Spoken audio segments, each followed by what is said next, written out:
Welcome to the Learning Pines YouTube. We hope this video helps. You begin with the right cartridge and a clean sheet. You need compatible adhesive type.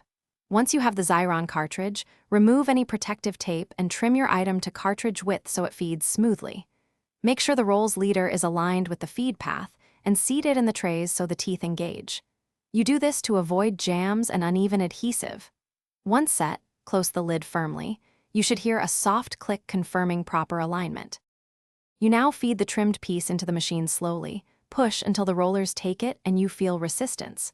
Once the adhesive carrier advances, guide it straight. This prevents skewing.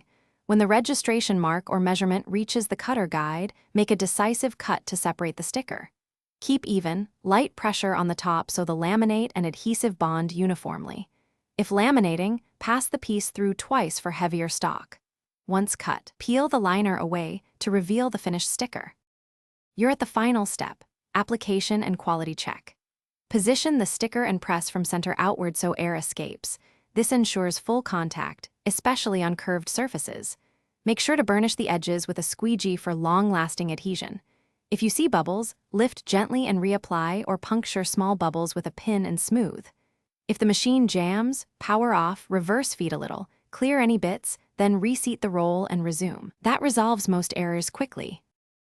Thanks for watching. Consider subscribing if we helped you.